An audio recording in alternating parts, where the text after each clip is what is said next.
All right, so we got a request to dive deep into this song, Backstabbing Weasel of a Man. Hmm. And honestly, the title alone, wow. Talk about making a statement right out of the gate. Like, you know you're in for it before you even hear a single note, right? Yeah, no kidding. You just don't see that kind of like straight to the point honesty that often in song titles, you know? No beating around the bush here. It's like, boom, this is what you're getting into. Exactly. No Exactly. subtlety whatsoever. And that actually makes me think about how important a song title is. It's like, even without the music, it gives you this feeling, sets the tone. Oh, totally. Like a sonic warning label almost. You know what's funny? It's those really bold titles, the ones that aren't afraid to be blunt, that seem to stick with us. With- Like, think about it. Famous paintings, those movies with titles that just grab you, even like historical nicknames, the memorable ones always have that raw, visceral quality. Okay, that's a really good point. There's something about that directness that's just, like, instantly engaging. Exactly. Which brings us to the lyrics themselves. And this isn't just your typical breakup song, right? This Mm. is about serious betrayal, like having your trust completely shattered. It's Totally. like that line, you said you'd be true, but you played your games.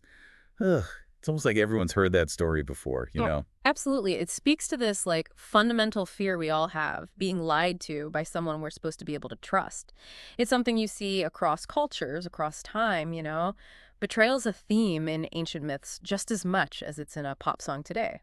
Wow, yeah, that's so true. It's like this timeless, universal experience. Exactly. And then the next line, the way it shifts emotionally. Heart shattered in two, now it's all aflame.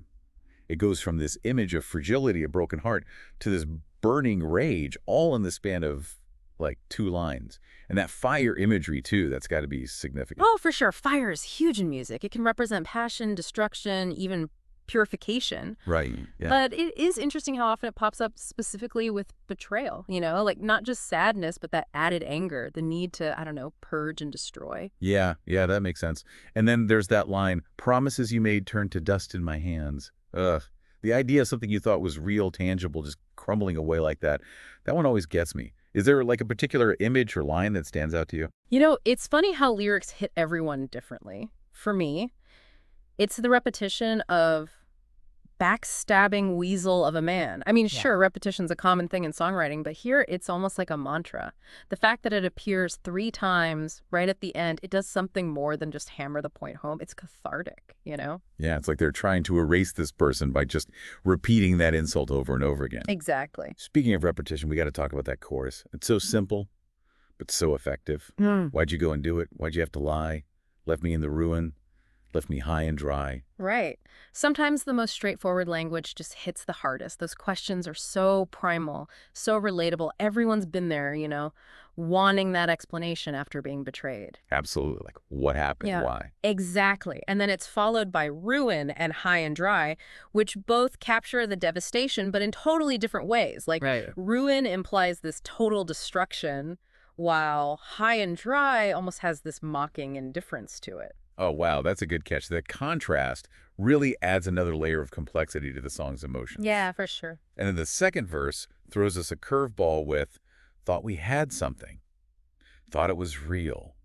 It's that clinging to the past, the realization that what you believed about the relationship was wrong. Man, that just always hits me hard. It's the power of nostalgia in heartbreak songs, right? It's not just about the pain in the present, but also about losing that future you thought you had, you Mm. know?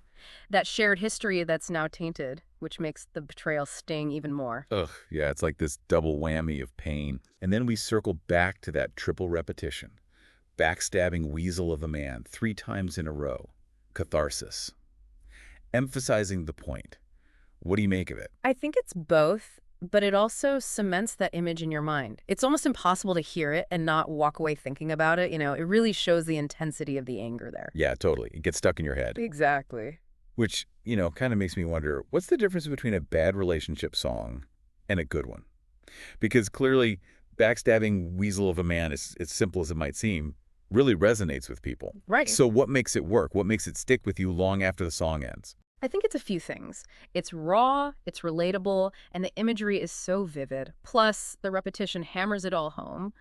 But more than that, it lets the listener feel something real. You know, it gives a voice to those feelings of betrayal and anger that everyone's felt at some point, even if they haven't experienced it exactly like the song describes. Wow, that's such a good point. It's like By embracing these raw emotions, it gives people permission to process their own experiences, however complex they might be. Exactly, and that's the power of music.